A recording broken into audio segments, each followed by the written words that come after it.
Bonjour à tous et à toutes. La suite de la première capsule vidéo qui concerne le chapitre les transformations acide-base. Alors dans la précédente capsule vidéo, on a appris à reconnaître l'écriture. Donc on a appris à reconnaître l'écriture d'une équation de réaction. On a appris à reconnaître une écriture de réaction d'une transformation acide-base. Si j'ai face à moi, petit résumé quand même de la capsule vidéo, hein. Si j'ai face à moi une équation de réaction, et que parmi les réactifs de l'équation de réaction, si parmi les réactifs de l'équation de réaction, je suis capable d'identifier une espèce chimique qui a perdu un H+, donc si je suis capable dans une équation de réaction d'identifier une espèce chimique qui a perdu un H+, pour devenir un produit, et que je suis par ailleurs capable de reconnaître parmi les réactifs une deuxième espèce chimique qui a capturé le H+, qui a été perdu par le premier réactif, alors c'est sûr, il s'agira d'une équation de réaction associée à une transformation acide-base. Alors désormais, dans cette capsule vidéo, on va aussi chercher à vouloir définir, à vouloir reconnaître ce qu'on appelle un acide. Donc parmi les espèces chimiques, réactives qui sont au tableau, par exemple, vous voyez, donc l'acide propanoïque et puis la métamine. Comment faire pour reconnaître si, par exemple, la métamine, comment faire pour reconnaître et quel outil a-t-on à disposition pour être sûr, par exemple, que la métamine est une base, ou alors quel outil a-t-on pour savoir si la métamine est un acide. Donc c'est l'objet du paragraphe suivant. Qui va consister à définir, ce qui va nous permettre d'identifier bien évidemment, ça va consister à définir qu'est-ce qu'un acide et qu'est-ce qu'une base selon Brønsted. Donc Brønsted, c'est un chimiste, hein.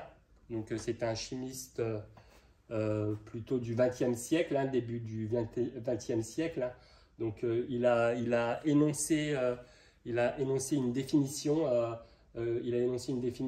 D'acide, d'acide et de base. Donc, quelle est cette définition acide et base selon Brønsted?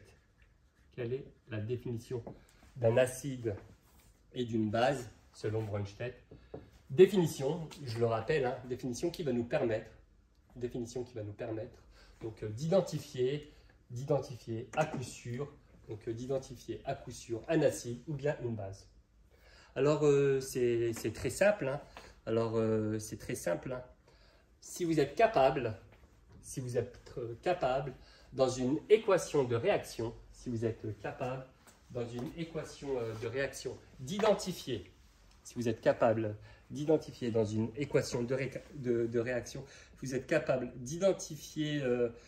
une espèce chimique, qui a perdu un H+, dans une équation de réaction. Si vous êtes capable d'identifier une espèce chimique qui a perdu un H+, alors c'est un acide. D'accord? Donc c'est un acide. Donc un acide, en fait, la définition selon Brønsted, un acide, une espèce chimique. Donc une espèce chimique qui est susceptible de perdre,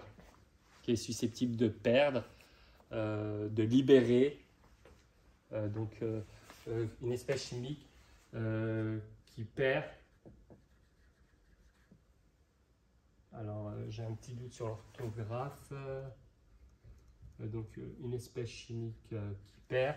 Donc, une espèce chimique qui perd un H+. Donc, il s'agit d'une espèce chimique qui est capable de libérer un H+. Ainsi, bon là, de par le nom, on se doutait que c'était un acide. Hein. Le nom de cette espèce chimique-là, je vous le rappelle, hein, c'est l'acide propanoïque. Hein. C'est l'acide propanoïque. Mais bon, le critère est général. Hein. Lorsqu'il y a une espèce chimique qui perd un H+, hein, une espèce chimique qui a perdu un H+, c'est un acide. On dit que c'est un acide. Donc, dans cet exemple-là, je vais peut-être utiliser un autre code de couleur. Je n'ai pas trop de couleurs à ma disposition, mais je vais le noter ici.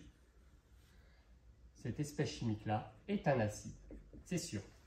Donc, cette espèce chimique-là est un acide. Ça correspond bien au critère de Bronsted qui dit un acide, ça perd un H+. Ensuite, quelle est la définition d'une base? Donc, quelle est la définition d'une base? Toujours selon Bronsted. Quelle est la définition d'une base? Alors, la définition d'une base selon Bronsted, donc une base, c'est une espèce chimique, donc une espèce chimique qui a capturé justement. Donc, vous vous souvenez que la métamine, hein, au cours de cette transformation chimique-là, la métamine avait capturé un H+ pour devenir ce produit-là. Eh bien, lorsque dans l'écriture d'une équation de réaction, si dans l'écriture d'une équation de réaction, vous êtes capable d'identifier une espèce chimique, donc vous êtes capable d'identifier une espèce chimique qui a capturé un H+, eh bien, vous pouvez être sûr qu'il s'agit d'une base qui capture un H+. Ainsi, par rapport à l'équation de réaction qui est encore au tableau, la métamine est une base. Alors résumons ce court paragraphe. Donc résumons ce court paragraphe hein, qui concerne la définition selon Bronsted d'un acide et d'une base. Donc petit résumé, selon Bronsted, un acide c'est une espèce chimique qui perd un H+, d'accord, lors d'une transformation chimique, acido-basique. S'il y a une espèce chimique que vous avez identifiée en tant qu'espèce chimique qui a perdu un H+, alors c'est l'acide. Et lors d'une transformation acido-basique, si vous avez identifié une espèce chimique qui a capturé un H+, alors c'est la base. Et c'est très cohérent, parce que lors de la première capsule vidéo, nous avions évoqué la chose suivante. Nous avions évoqué que l'équation de réaction qui est au tableau est une équation de réaction acide-base. Et effectivement, c'est le cas général, lors d'une transformation acide-base, donc lors d'une transformation acide-base, il y aura toujours un acide qui réagit avec une base. Vous ne pouvez pas rencontrer le cas de figure,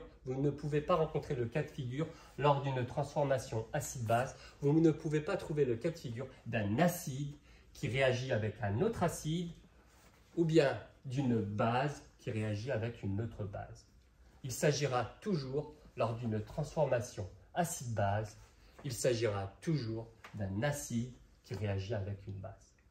Donc, je termine cette petite capsule vidéo et je vous retrouve pour la troisième capsule vidéo en rapport avec donc les transformations acide-base. Je vous retrouve dans une troisième capsule vidéo pour définir, donc après avoir défini l'écriture d'une transformation acide-base, après avoir défini l'acide et la base selon Bronsted, dans une troisième capsule vidéo, nous allons s'attacher à définir la notion de couple acide-base. Et nous en profiterons aussi peut-être pour aborder le concept de demi-équation. Donc là, vous voyez au tableau, elle est encore au tableau, donc vous voyez au tableau l'écriture d'une équation de réaction acide-base. Équation de réaction acide-base, mais il y a un concept qu'on appelle demi-équation. Donc demi-équation associée à une transformation acide-base. Nous tenterons d'expliquer cela dans une troisième capsule vidéo. Je vous remercie de m'avoir suivi.